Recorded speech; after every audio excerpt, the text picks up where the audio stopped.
Halo semua, nama aku Aloysius Arya Sanjaya. Aku dari Prodi Ilmu Administrasi Publik, nomor absen 32, kelas A. Pada kesempatan kali ini aku mau menjelaskan sedikit tentang rencana yang pernah aku lakukan dalam pengalaman hidupku. Dan tugas ini untuk memenuhi dosen pengampu Ibu Martina Purwaningdia, SAP, MAP. Jadi pada kesempatan kali ini aku mau membahas tentang perencanaan pembuatan majalah Boom dari tim jurnalistik yang pernah aku lakukan ketika aku kelas 10, kelas 11 sampai kelas 12. Aku memang aktif di bidang itu. Untuk pembahasan pertama ada apa saja yang dilakukan untuk pembuatan majalah ini. Yang saya lakukan untuk pembuatan majalah ini yang pasti adalah manajemen kelompok, manajemen pembagian tugas, ada juga manajemen diri saya sendiri, manajemen waktu, manajemen kreativitas, dan banyak hal yang saya lakukan demi mencapai hasil yang maksimal dalam pembuatan majalah Boom ini. Lalu siapa yang terlibat dalam perencanaan ini? Yang terlibat dalam perencanaan ini yang pasti adalah saya sendiri sebagai ketua tim redaksi. Lalu juga ada teman-teman saya yang lain, ada anggota, ada juga sekretaris bendahara. Semua terlibat dalam pembuatan majalah Boom dari tim jurnalistik ini sendiri. Lalu kapan rencana ini dilakukan? Rencana ini dilakukan ketika saya duduk di kelas 10 sampai kelas 12. Kelas 10 saya menjabat sebagai bendahara tim jurnalistik, lalu kelas 11 dan kelas 12 saya menjabat sebagai ketua tim jurnalistik. Jadi memang saya sangat aktif di bidang itu, dan menurut saya itu sudah menjadi expert saya untuk melakukan hal-hal semacam itu. Jadi kembali ke pertanyaan kapan, dan yang secara spesifik saya melakukan riset, melakukan semua penelitian di tim jurnalistik ini itu dilakukan 3 bulan sekali. Jadi ada penerbitan majalah 3 bulan sekali, dan setiap semester kita menerbitkan 2 majalah seperti itu. Ada yang ketika setelah UTS, ada juga yang ketika setelah ambil rapot atau ketika UAS, seperti itu. Di mana perencanaan ini dilakukan? Perencanaan ini dilakukan tentunya di sekolah saya, di SMAK Mater Dei di Probolinggo. Situ saya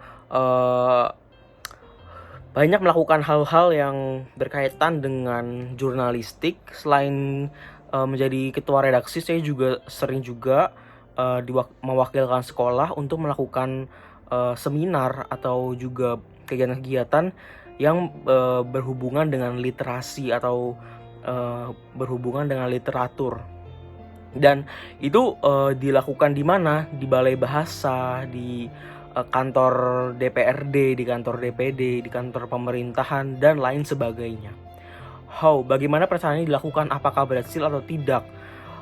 Untuk perencanaan ini tentunya berhasil. Saya sudah menekuninya selama 3 tahun itu, dan itu berhasil semua. Itu membuat saya juga bangga juga terhadap diri saya. Saya menjadi atasan, dan semuanya sangat berguna bagi kelangsungan dan juga kreativitas dalam pembuatan majalah ini. Dan majalah itu terbit sesuai pada waktunya dan sesuai dengan keinginan kita semua. Hasil rapat semua terlaksana dan berhasil seperti itu. Metode yang saya gunakan untuk menyusun sebuah proyek tentunya harus bisa diaplikasikan oleh semua anggota dan semua orang gitu ya, yang bekerja sama dengan saya dan bermitra dengan saya. Salah satu metode yang sering digunakan yaitu adalah SMART. Ini buat sebuah project management. Bagaimana cara menggunakan metode ini? Tentunya saya menggunakannya dengan berdeliberasi dengan banyak orang, dan saya juga banyak untuk berdiskusi dengan orang lain. Dan keuntungan menggunakan metode SMART ini yaitu semua hal ini dapat terlaksana dan berlangsung dengan baik menurut saya. SMART adalah singkatan dari 5 elemen yang digunakan dalam sebuah metode untuk membuat suatu project management. Dan di situ pertama ada spesifik.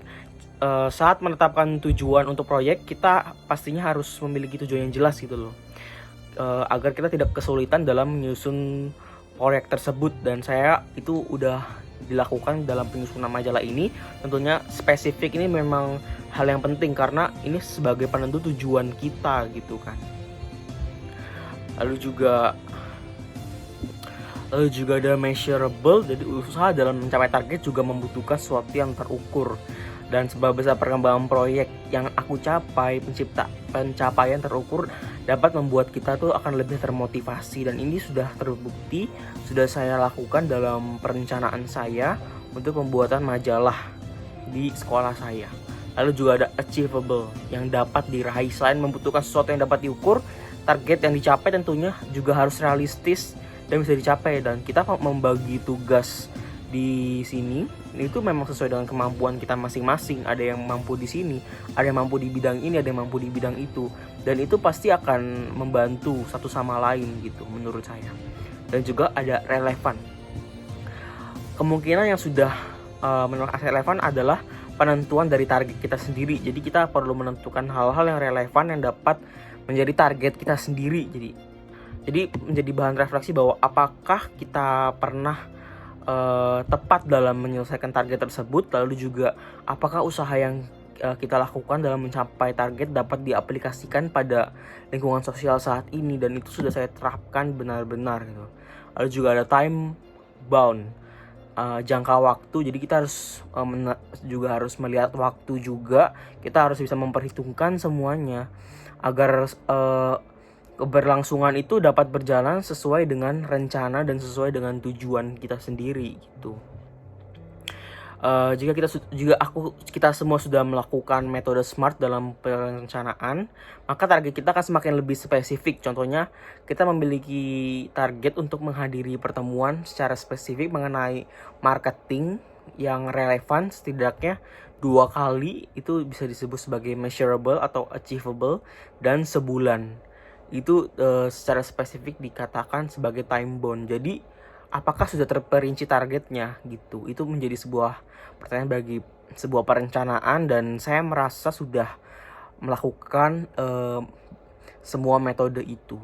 Baik, terima kasih atas waktunya mendengarkan sharing saya. Semoga dapat bermanfaat bagi kalian semua. Sampai jumpa.